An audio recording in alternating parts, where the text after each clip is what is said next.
Welcome friends, एक बार फिर से स्वागत है आपके अपने भरोसेमंद यूट्यूब चैनल पर। नए साल पर लाखों पेंशन धारकों के लिए ढेर सारी खुशियां। लगभग पिछले 5 सालों से चली आ रही थी मांग। पेंशन भोगी मंच व कर्मचारी संघ के लगातार दबाव के चलते आखिरकार बुलानी पड़ी अर्जेंट मीटिंग। केंद्र सरकार ने कर दिया बड़ा ऐलान, पेंशन धारकों की पेंशन बढ़ोतरी और पेंशन एरियर का रास्ता साफ। केंद्र सरकार के लगभग 65 लाख से ज्यादा पेंशन भोगी उठा सकेंगे एरियर का फायदा। पेंशन के साथ साथ केंद्रीय कर्मचारी के वेतन में बम्पर उछाल। नए साल पर केंद्र सरकार ने कर्मचारी पेंशन धारकों के लिए दी एक के बाद एक कई बड़ी सौगात। पेंशन धारकों के फिक्स मेडिकल अलाउंस को लेकर भी आ गई बड़ी खुशखबरी। फिटमेंट फैक्टर 3.68% होते ही वेतन के साथ साथ पेंशन में बम्पर उछाल। न्यूनतम वेतन पेंशन में जबरदस्त बढ़ोतरी। ईपीएफओ को लेकर बड़ा जबरदस्त अपडेट। 18 माह बकाया एरियर के लंबे समय से हो रहा था इंतजार, एक ही झटके में हो गया फैसला। पेंशन धारकों के खातों में लाखों रुपए एक साथ। जानेंगे सभी खबरों को विस्तार से। सबसे पहले वीडियो को लाइक कर दीजिए, क्योंकि एक लाइक ही हमारी मेहनत का फल होता है। साथ में चैनल पर फर्स्ट टाइम विजिट किया है तो चैनल को सब्सक्राइब करके बेल आइकन दबा दीजिए, ताकि कर्मचारियों, पेंशनभोगी और जवानों से संबंधित वीडियो का नोटिफिकेशन आपके पास पहुंचे सबसे पहले। तो चलिए जानते हैं खबरों को विस्तार से बिना किसी देरी के। सबसे पहले बात कर लेते हैं पेंशन बढ़ोतरी को लेकर आई बड़ी खबर की। अगर आप खुद केंद्रीय कर्मचारी या पेंशनर हैं तो ये खबर आपके लिए बहुत ही ज्यादा जरूरी है। जी हाँ, लाखों कर्मचारी और पेंशनर के लिए नया साल बड़ी खुशियां लेकर आने वाला है। 8वें वेतन आयोग की सिफारिशें आने का समय है, लेकिन एरियर का प्रोसेस 1 जनवरी 2026 से शुरू होने की उम्मीद है। 7वें वेतन आयोग के लागू होने के अनुभव के आधार पर ही यही उम्मीद है कि नई सैलरी और पेंशन को पिछली तारीख से लागू किया जाएगा। कैबिनेट की तरफ से 28 अक्टूबर 2025 को 8वें वेतन आयोग को मंजूरी दी गई। रिटायर्ड जस्टिस रंजना प्रकाश देसाई आयोग के अध्यक्ष हैं। कमीशन को रिपोर्ट सौंपने के लिए 18 महीने का समय दिया गया है, यानी मई 2027 तक रिपोर्ट आने के बाद सरकार की मंजूरी और नोटिफिकेशन में कुछ और समय लग सकता है। इससे पहले 7वें वेतन आयोग 1 जनवरी 2016 में लागू हुआ था। हर 10 साल बाद नए आयोग का गठन होता है। यही कारण है कि 8वें आयोग को भी 1 जनवरी 2026 से प्रभावी माना जा रहा है। कैबिनेट प्रेस नोट में लिखा गया, आमतौर पर पे कमीशन की सिफारिशें 10 साल बाद लागू होती हैं, इसलिए 8वें वेतन आयोग के भी 1 जनवरी 2026 से लागू होने की उम्मीद है। 7वें वेतन आयोग के भी जुलाई 2016 में लागू होने के बावजूद जनवरी 2016 से 6 महीने का बकाया दिया गया था।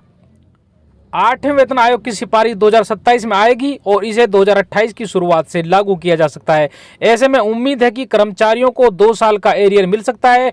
हालांकि सरकार ने इसको लेकर किसी तरह का ऐलान नहीं किया है। नेशनल काउंसिलिंग जेसीएम के staff side secretary Shiv Gopal Mishra ने कहा, प्रोसेस में समय लगेगा, लेकिन सैलरी बढ़ोतरी 1 जनवरी 2026 से होनी चाहिए। उनकी मांग है कि वेतन आयोग में देरी के बावजूद एरियर पीछे से मिलना चाहिए।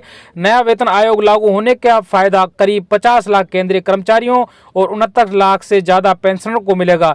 इसका असर सैलरी, पेंशन और अन्य भत्तों में बढ़ोतरी पर पड़ेगा। 7वें वेतन आयोग में वित्तीय प्रभाव 1 करोड़ 2 लाख रुपए था। एक रिपोर्ट के अनुसार इस बार यह 2 करोड़ 40 लाख से 3 करोड़ 20 लाख रुपए तक हो सकता है। केंद्रीय कर्मचारियों की सैलरी कितनी बढ़ेगी, ये पूरी तरह से फिटमेंट फैक्टर पर निर्भर करता है। फिटमेंट फैक्टर अभी तय नहीं किया गया है, लेकिन जानकार इसको 2.5 से 3.0 तक होने का अनुमान जता रहे हैं। इससे बेसिक पे में 20 से 35% तक की बढ़ोतरी संभव है। सरकार की तरफ से इसको लेकर ऑफिशियल तौर पर एरियर की पुष्टि नहीं की गई है, लेकिन पिछले ट्रेंड से ये उम्मीद है कि सरकार की तरफ से एरियर दिया जाएगा। बाकी स्थिति बजट 2026-27 में साफ होगी। अगली बड़ी खबर की बात कर लेते हैं। भारत सरकार हर 10 साल में एक नया वेतन आयोग लाती है, ताकि कर्मचारियों की सैलरी को महंगाई और मौजूदा जरूरतों के हिसाब से बदला जा सके। 8वें वेतन आयोग का मुख्य उद्देश्य केंद्रीय कर्मचारियों की बेसिक सैलरी, पेंशन और भत्तों में सुधार करना है। मीडिया रिपोर्ट्स और हालिया अपडेट के अनुसार सरकार ने इसकी फाइल पर काम करना शुरू कर दिया है। इस आयोग के लागू होने से न केवल वर्तमान कर्मचारियों को फायदा होगा, बल्कि करीब 65 लाख से ज्यादा पेंशन भोगियों को भी बढ़ी हुई राशि मिलेगी। सबसे महत्वपूर्ण बदलाव फिटमेंट फैक्टर में देखने को मिलेगा, जो आपकी नई सैलरी तय करने का सबसे बड़ा आधार है। 7वें वेतन आयोग में इसे 2.57 रखा गया था, लेकिन इस बार इसके और भी अधिक होने की उम्मीद है।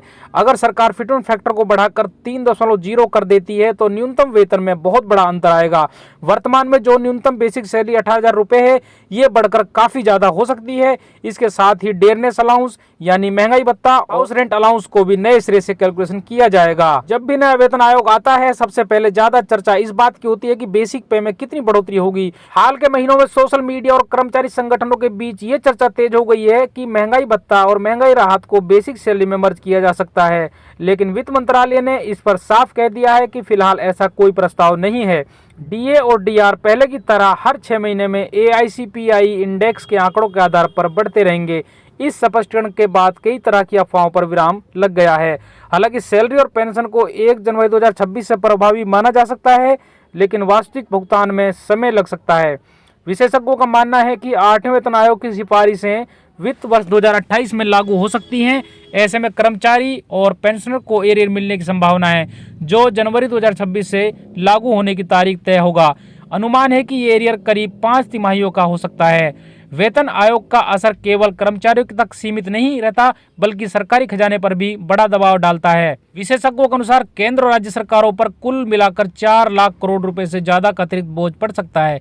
अगर एरियर को भी शामिल किया जाए तो यह आंकड़ा 9 लाख करोड़ रुपए तक पहुंच सकता है। सरकार ने भरोसा दिलाया है कि आयोग की सिफारिशें लागू करने के लिए बजट में पर्याप्त प्रावधान किए जाएंगे और वित्तीय संतुलन बनाए रखा जाएगा।